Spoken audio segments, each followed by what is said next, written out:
Las Vegas has kind of been in shambles since this has started. Now, an apology has came out from the FIA, and to be honest, I've tried to be, pretty distant from this. I think it's very counterintuitive to keep going at the FIA and Formula One for Las Vegas, but I gotta be honest here, this definitely made me sad. We gotta talk about this real apology that isn't an apology. It quite literally is a statement. It doesn't have anything to do with addressing any apologies, which I'll go over, and it's quite unfortunate that this is kind of how what I thought was going to be the biggest event of the year, really this Las Vegas Grand Prix, is kind of unfolding. Now, before I get into it, I am hopeful still for the rest of the weekend. I hope that qualifying and the race just blow our minds from like how good it's going to be. What's the chance of that? Probably not high, but still, I want that to happen. But I wanted to give my thoughts and kind of go on just like everybody else has about this apology that came out. This is new and I wanted to speak about it. So a statement comes out, as you see in the thumbnail, a statement from Rennie Williams, Rennie Wilm, who's running really this Las Vegas Grand Prix, and Stefano Domenicali, CEO of Formula One. So in this statement, they talk about why they made the decisions that they made. So it starts off with our top priority at Formula One is safety and security of our drivers, employees, and fans. Responsibility for the oversight of a Formula One event falls with Formula One as commercial rights holders of the sport. So they say this falls in with theirs, their control. So practically, without really getting into the mumbo jumbo about this whole entire thing has no sorries. They are not sorry to the fans that only watched a total of 9 minutes in free practice, if we can even call it for 9 minutes. The drivers took a second to come out, and 3 drivers had to practically retire their cars. And 2 drivers had to completely change them, which in this statement, you would think, listen, we want to apologize to Ocon and Sainz. Now, Sainz is the biggest one being talked about because when he hit that thing, the smoke came out. Just from the video I'm about to show you right now, look at this.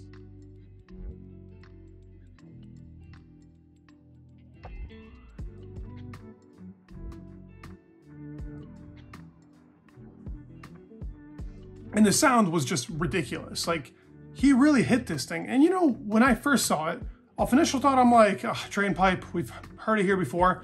Happened to Grosjean on a purpose-built track in Sepang, but guess what? This happened after running on that thing for millions of years. Obviously, that's not literal, but they've been running on that for a long time. Now, here in Las Vegas, literally within the first 5 minutes, this happens. That's super bad. I know that I read somewhere too that it's kind of like Las Vegas couldn't actually go around by welding in these sewage pipes. It's a ridiculous situation. There should be exceptions, obviously, kind of like the whole entire 10-place grid penalty with Sainz. But that is being talked about to actually getting changed. They're finding a loophole. They're finding a loophole in their own system. Dude, come on. Just ridiculous events like this make the FIA look like such a joke. It's very unfortunate that this is the running body of Formula One, and they can't figure out that, listen, just off of initial thoughts, the guy hit something, that was our fault, we should allow for him to get a control electronics. Who cares? There is no actual fight. This is not going to determine Abu Dhabi. You made that stupid decision, now you're going to make this another bad decision? I could rant on and on, but I don't want to just be a Debbie Downer for this. The FIA is trying to look into it, so let's cross our fingers for them to make a good decision, an actual realistic decision. Regardless of that fact, what I wanted to say was no apology here. It's practically just them giving their reasons as to why they did stuff. The whole entire reason as to why practice 2 didn't have any fans was because the actual people there working had a curfew, so they had to actually let them go home, which is reasonable. Thank you for letting the people go home. They were there suffering, but then the fans that paid nothing, guess how they compensated for it? 200 measly bucks. Those practice heats probably cost you like 700 to just get a view of watching nothing, so good job. You can't even give them the full entire refund back, because I guarantee that it did not cost most people 200, but it cost them a lot more because the event is super expensive. So with this, the FIA yet again makes himself look clownish. It's just not a good look for our sport. I get it with the people, but then you need to compensate them with something smart. There's still the whole weekend, so hey, maybe they make the right decision. But as of right now, 200 bucks. The statement has no apology to people. There is no apology either to Carlos.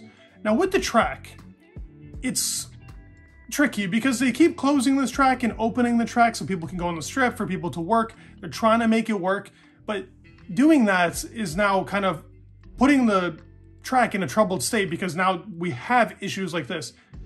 I mean, when I first saw this, my initial thought was, okay, drain pipe. But I didn't really think about it. The cars and the suction that they have from the downforce that they're creating on that underfloor of the car, this could have killed Sainz. Honestly, if it hit him hard enough, and if it hit him in the really bad spot, it could have killed him. I mean, it destroyed the chassis, it destroyed the battery. Imagine it just like knocked him out and he went straight into the wall, couldn't stop the car. What would have happened then? I mean, it would have been a way bigger statement, but with Toto Wolff going on his rants, Tomo makes a beautiful video about this, by the way. Tomo talks about how Toto Wolff just goes on this kind of rant, and Tomo explains it very well. So if you want to check that out, you guys always got killer videos. But regardless of that fact, though, he points out exactly what Toto's saying. Toto keeps talking about like the whole entire thing is a big deal. Everybody's making it over dramatic, and I do think everybody is very negative for this Grand Prix, which is unfortunate. But they have a point. They have a point now, and he's just kind of trying to brush it off. But if this happened to Lewis, you know, this guy would have been at the FIA with a knife to their head. So it should be a collective effort to tell, you know, Formula One, this has to be fixed. This has to be resolved. This is an issue for Carlos Sainz. This could have been way more deadlier than it was. And we have discomfort within the group. It's so unfortunate. This apology sucks. Quite honestly, it's not an apology, it's a statement. And I wish Formula One would just kind of be like, you know what? We take credit for the event being messy in the beginning. Hopefully we can bring you an awesome qualifying in the race. And we apologize for our efforts. The fans should get refunded back their money. The whole entire drain pipe thing, people are working fast. It happens, accidents happen. But they could have at least addressed the issue and been like, we're sorry to Carlos, we're sorry to Ocon for almost putting him in a very, very bad situation and hurting potentially his back and neck. This would have been great. And nobody would have looked at the FIA twice. We would have been very happy with it. And we wouldn't have really been as mad as I think now the media is, and how no apologies, no nothing. Formula One being Formula One, the FIA being FIA. I hope this gets flipped around, honestly. I hope that we actually get a better situation out of this, but this is my thoughts right now. I had to talk about it because everybody else is, so I don't want this to be a negativity channel. I like talking about positivity. I think the sport's beautiful. I think this is unfortunate, and I hope that this gets resolved in a better way. But I'd love to hear your thoughts down in the comments below. This is going up late, but this is when this came out, so thank you guys for being around. Love you guys all, as always, and please leave a like and subscribe. It would mean the world. Peace.